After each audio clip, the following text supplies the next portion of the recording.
If you're going to buy a house and you're going to hire a real estate agent to help you, to represent you in your purchase, you should sign a buyer representation and broker compensation agreement. And actually, it's going to be required starting mid-July 2024. I'm going to go over the agreement and go over the key terms so you know what to look for when you sign this buyer representation agreement. Section 1 is a basic. It's going to have your name as the buyer and then the brokerage of the agent that you're going to hire. So technically you're hiring the brokerage, and then the agent that works for that brokerage comes along with it. Section 2 is to acknowledge that you don't have any other prior relationships, any buyer representation, broker compensation agreements in place before this. If you do, you should state who that is and what properties they showed you. Section 3 is where you're supposed to specifically put the address of the property you want to look at or that you're interested in buying. If it's just one property, you could list that there. If it's several, you could list that also in Section B. Or if it's more than what will fit on these lines, you can include a separate list and you would check box C. Section 4, compensation to broker. So commissions are negotiable. There is no set rate or standard rate. So it's all negotiable. Your agent will probably ask for a certain amount. You can always try to negotiate that amount. Typically, the compensation amount is a percentage of the purchase price, but there are different amounts that you could put here, like a flat fee and so on. Section B of this broker right to compensation talks about broker is entitled to get paid if the broker helps you purchase the property identified previously in Section 3. Then there are some caveats.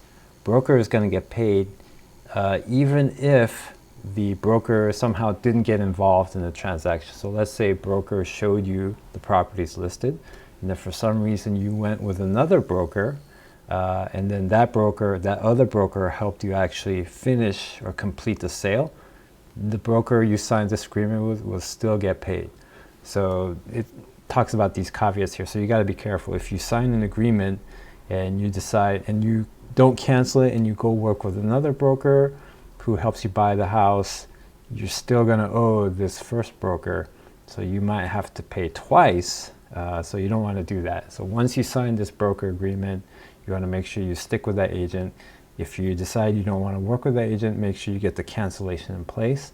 And before the terms of that cancellation, before it's finalized, make sure you don't finish a sale with another broker, or you might owe twice. So we'll talk more about the cancellation as it comes up later. So what does that mean, broker involvement? If the broker shows you the property listed, then the broker can get paid. If the broker kind of helps you, if the broker helps you complete the sale, obviously, then the broker will get paid. If somebody related to you it's not exactly you, but somebody else buys a property, but in essence you end up owning it, broker will get paid. So Section C, cancellation of buyer representation agreement. Let me just read this so you can see exactly what it says. Either buyer or broker may cancel this agreement by giving written notice to the other.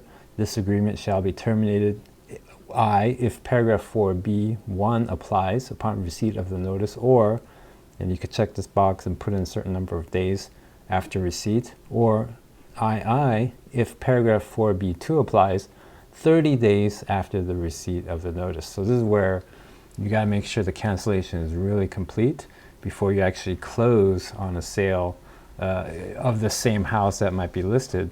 Otherwise, you're going to have to owe this broker as well. Broker shall nonetheless be entitled to compensation if, during the representation period or any time specified in paragraph 4E, buyer acquires property for which there was broker involvement. And then there's this form, it references, provided broker delivers to buyer a written list of those properties for which there was broker involvement. So let's say it's canceled and then you end up afterwards buying a house that this broker showed you, and the broker had given you a list with that property included in there, then broker is entitled to get paid too. The written list of broker involvement properties shall be delivered to buyer within 5 calendar days after the effective date of the cancellation. Before, during, and after the 5-day period, buyer is advised to notify any other broker of broker's rights under this paragraph. So if you start working with another broker, make sure you tell them that you worked with this other broker and that this other broker showed you these properties. And then in section C2, if checked and only if paragraph 4B2 applies, neither party shall have the right to cancel this agreement prior to expiration except by mutual agreement. So to cancel it, you have to both agree. Let's say you want to fire this agent, then you have to say, hey, I want to cancel, and then the cancellation form will be drafted by your agent, and then he'll sign it and you'll sign it, and then it'll be complete. Well, pending these 30 days, of course. Section D, I'll just read it too because it makes more sense that way. Accounting for payments to broker by others. If anyone other than buyer compensates broker for services covered by this agreement, that amount shall be credited towards buyer obligation to pay compensation. So the amount that was agreed upon that you would pay your agent, this paragraph talks about other sources. So this is how buyers don't end up paying for their own agent, because typically, at least until mid-July 2024, buyers' brokers, buyers' agents would get paid by the seller's agent. The seller's agent will share their commission with the agent that brings the buyer who successfully purchased the property. So that's what this paragraph is talking about. Then continue on D2. If third-party payments received exceed buyer's obligation, the excess amount shall be paid to broker, or if you can check that box, credited to buyer, or check the box other. So typically this is left alone and whatever excess is paid to the broker. So in this case, let's say you agree to pay your agent, 2%, but the property you end up buying, the seller's agent will share 2.5%, then the buyer's broker will keep it. But then if you want to kind of get like a rebate of some sort, you can check this and negotiate that with your agent. D3, authorization to include commission in offer. Buyer authorizes or does not authorize broker to include a term in buyer's offer obligating seller to pay broker directly or through escrow for any compensation that buyer owes broker. So this is pretty much the mechanism where buyer's agents get paid by the seller's agent. So section E, additional broker right to compensation. Broker shall be entitled to the compensation provided for in paragraph 4A if within a certain number of calendar days after expiration of the representation period or any extension thereof, or if there is a cancellation after the effective date of the cancellation in paragraph 4C. Buyer enters into an agreement to acquire property for which there was broker involvement provided prior to expiration of this agreement or any extension thereof, or if there is a cancellation within the time specified in paragraph 4C, broker delivers buyer a written notice of those properties for which there was broker involvement. So this is going back to if the broker was involved in showing you the property that you ended up buying, but before you actually closed on it, there was some kind of cancellation or the period ended, the broker needs to give you that list. And if he provides you that list and you end up buying a property on that list, the broker has a right to be compensated. Disclosure of anticipated payments to brokers by others. One, broker prior to writing an offer on a property or if checked prior to showing a property will disclose to buyer the amount of compensation broker expects to receive from a third party on that property by providing buyer with either I, a copy of the MLS listing showing the cooperating compensation offered to broker, or II, a separate document such as an anticipated broker compensation disclosure. So this is pretty rare. You don't really get that, but you can always ask your agent for it because normally it comes through escrow. And then the next section, 2, broker independently or through escrow will disclose the final compensation broker receives from anyone other than the buyer.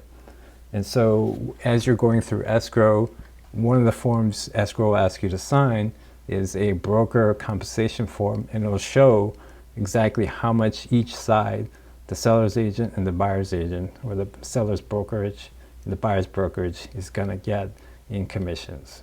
But you can always ask to see the MLS CSO amount, the cooperating selling office or commission to selling office amount. And then F3, buyer is responsible for payment of compensation if the third party does not pay as anticipated. So this F3 is very important because in mid-July 2024, it's going to be prohibited from seller's agent stating how much of the commission they're going to get paid will be shared, how much they're going to share of their commission with any buyer's agent. And the goal of that, the reason why it's going to be prohibited, is to try to make it less costly, make it cheaper for sellers to sell their house. We'll have to see how it goes. If sellers will still continue to want to pay for the buyer's agent, I would think, they will not want to. I mean, who wants to pay more, right? So in this case, then, once that happens, if there is a seller that will not offer an additional amount to cover a buyer's agent, then the buyer's agent will have to get paid by the buyer. The buyer will have to pay separately for their buyer's agent services. So that is kind of the key to this whole settlement that happened, the NAR settlement for $418 million. That was the goal of the class action suit that this NAR settlement kind of brought to a close. Okay, so Section D, timing of compensation. Compensation is payable, 1, upon completion of any resulting transaction, and if escrow is used through escrow, broker shall be entitled to compensation whether any escrow resulting from an agreement for property specified in paragraph 3 closes during or after the expiration of the representation period. So sometimes maybe late in the representation period, let's say you hire the agent for 3 months, and let's say in 2.5 months into it, you find the property, you get your offer accepted, and you enter escrow for, let's say, 45 days, which will put the closing after the representation period is over. So even though the representation period ends while you're in escrow, it doesn't mean that this becomes null and void.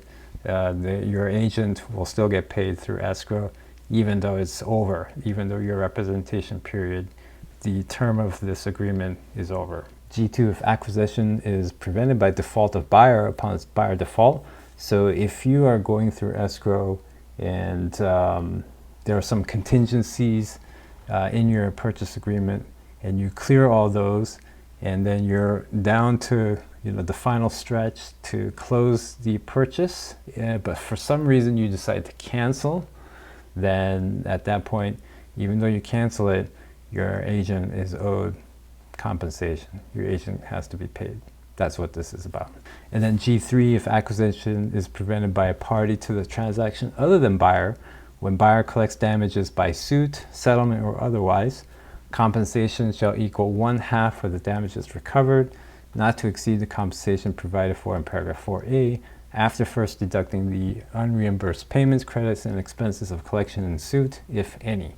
So if for some reason you wanted to close but you couldn't because some outside factor, and then you have some kind of settlement or you win the lawsuit against that, then the buyer's agent, your agent, will get paid out of that suit. Then Section H, payment through escrow. Buyer hereby irrevocably assigns to broker the compensation provided for in this agreement from buyer's funds in escrow. Buyer agrees to submit to escrow any funds needed to compensate broker under this agreement. Broker may submit this agreement as instructions to compensate broker to any escrow regarding property involving buyer and the seller or other transferor. So that's how your agent will get paid, through escrow. You wouldn't pay your agent directly. It'll go through escrow. So you would send your money to the escrow service, and out of that, escrow will handle calculating all the different monies that need to go everywhere, like to the seller and paying off fees, and then to your agent as well. In Section I, pre-existing buyer representation and compensation agreements.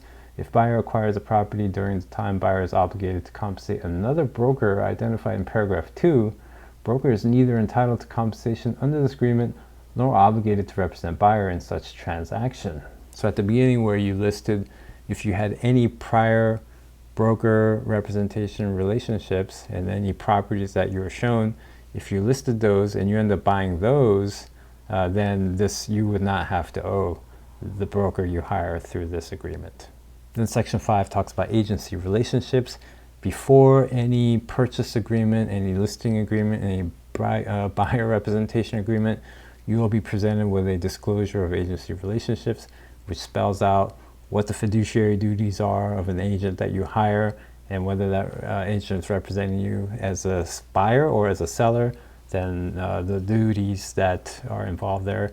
And the reason for this is that it clarifies who is representing who, which brokerage, which agent is representing the seller, and which agent and brokerage is representing the buyer. And then 5B, possible dual agency with seller. Broker will represent buyer in any resulting transaction. Broker may act as an agent for both buyer and the seller. Broker in writing shall confirm the agency relationship with only buyer or both buyer and seller prior to or concurrent with buyer's execution of a contract to acquire a property. Buyer acknowledges receipt of a checkbox possible representation of more than one buyer or seller, disclosure and consent. So as agents, we don't just work with one person at a time. I mean, sometimes we do, but we could be working with multiple different buyers and sellers all together at the same time. This is different from dual agency. Dual agency is where, let's say, someone hired me to sell a house, and a buyer comes along and they say, I don't have an agent, but can you be my agent as well? So can you represent me as well as the seller? So that's a dual agency. Dual agency has pros and cons. That is something for another video topic. And then the rest of the section, the rest of the agreement goes into more specifics about what you can expect from your agent, what your obligations are to help in your purchase, in your search for a home. So that's to act in like good faith and to provide information that is requested of you at the right time, and to have some reasonable care in doing things, and to try to do them to the best of your ability, basically. Once you enter into escrow, you'll probably want to investigate the house, and whatever contractor or vendors you hire to assess the condition of the house, it'll be buyer responsibility to pay for. And usually those are paid out of pocket at the time the service is rendered or delivered. So be prepared to pay for these inspections and services, whatever you opt for in the due diligence period of your purchase.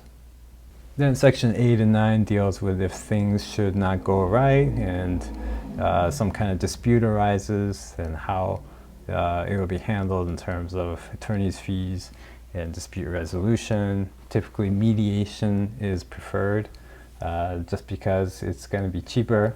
It will take a little bit longer, and it will be binding, but at least everyone can save some money that way. And then with every buyer representation agreement, there are some standard disclosure forms that come with it. One that I already mentioned was the disclosure of agency relationships. Another was the possible representation of more than one buyer or seller. And then there's also the buyer transactional advisory and the buyer inspection advisory. So those are kind of telling you how the transaction is going to proceed, and that once you find the house you want to buy, you are highly advised to have it thoroughly inspected to your satisfaction.